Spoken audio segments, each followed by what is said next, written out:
I really want to say, and I mean this sincerely, like, I so appreciate the boldness and what you did with this movie, and the fact that, like, I would rather see like this movie like than like 100 of the same movies I see again and again. And I just want to say thanks for fucking going for it. You know what I mean? Cool. Thank you. Thanks for saying that. For real. Yeah, I believe you. And I think it's actually great that your film and Megalopolis are coming out around the same time, because they're both big swings that are like pushing forward. Yeah, you know? I agree. So I'm excited about it. And I like that you said that. Thank you, Steve. So I love IMAX, and I know that the film has 54 minutes of expanded screen IMAX, and I know you shot, I think, with all IMAX the whole movie. How did you and Lawrence figure out what of the movie would be full frame IMAX, and did you debate doing the whole movie in full frame?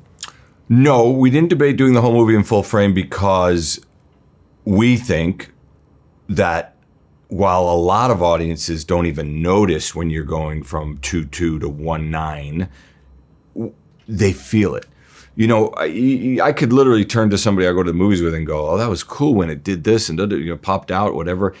And they go, what? What are you talking about? They didn't even know it happened, but they felt it. And so if you're going to do the whole thing out, well, then you're missing that whole of it happening, of the aspect ratio change, right? So I think that's kind of the benefit of I think it's you know, we have a lot of tools with which to paint as directors. When you shoot for IMAX in that regard, that's another tool, that moment where it goes. You know what I mean?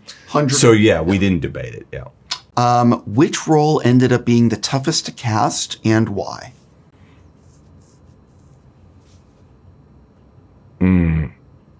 I don't know, honestly. I don't find that we had any roles that were hard to cast, because casting to me is talking about tools to which to paint with. You know, casting is basically 75% of a movie, and it's kind of my favorite part. I don't know. I don't know that there was anything hard. I think that, sure. You know, I was thinking it was like, ooh, I hope Brendan Gleeson does this, or ooh, I hope, you know, like there's stuff like that, but it's not hard. You know. So I'm fascinated by the editing process. Okay. And so let's talk about that. Yes. You get in the editing room. The thing that's fascinating about Joaquin is that every take he does, he delivers something different. So when you're in the editing room, I'm just curious, what's it like trying to craft the performance when he's giving you so much in every take? I mean, it's like a dream for a director. It's what you want. And quite frankly, you know, a lot of actors do that, maybe not to the extent that Joaquin does, but you always want to try different things, and you certainly want to give them an environment and a freedom that makes them feel safe to do those things. I think Joaquin with me really feels that.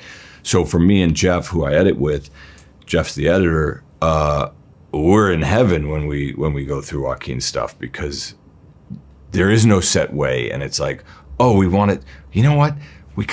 This is feeling like the scene before it. I wish there was another way to cut this. Well, there is, because we have these take sixes on each one that are entirely different, and we'll give it a whole different meaning or energy or emotion or whatever the thing is. So what it's like is it's an absolute dream, really. So I don't know who you show an early cut of the movie to, but what was it like the first time you showed the film to friends and family or people you trust? What was it, you know, like, how did it feel? Because this is such a different movie. Yeah. And I'm just curious, like, what was it like, and what did you learn from those early screenings, if anything, that, you know, said, oh yeah, that I might need to tweak that? Yeah, there's always that. We learned a lot. So the people are people you wouldn't know, but it's people that I kind of work with peripherally, and they come in and we go, hey, look at this scene, or look at this reel. Oftentimes we're showing a couple reels, and then finally we're showing the movie.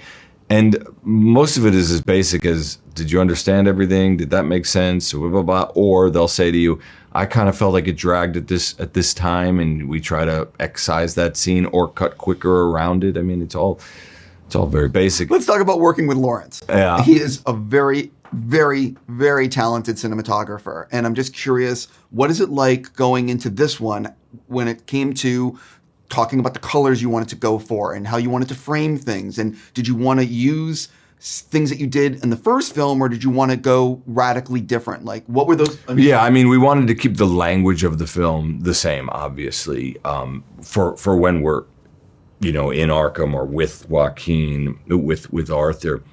In the fantasies, we wanted to create kind of a new language, but you know, the conversations with Larry never stopped. So it wasn't like, what were the conversations like? Because we start talking while I'm writing, and we literally are talking the whole time. It's like, I've worked with him now for 15, 16 years. He's the first call I make when I decide I'm going to write a script, or I'm writing with Scott. He's the first guy I'll call and go, hey, I'm thinking maybe we're going to go in November. Are you going to be around? And if he wasn't around, then I would go in February when he is around. I would literally move the schedule for him. So we just have a great shorthand, and we love getting into it. We love challenging each other, and we love trying different things and working with different equipment. I don't know. He's my brother in all of this stuff, I would say. Yeah. He's fucking awesome. Yeah, he is.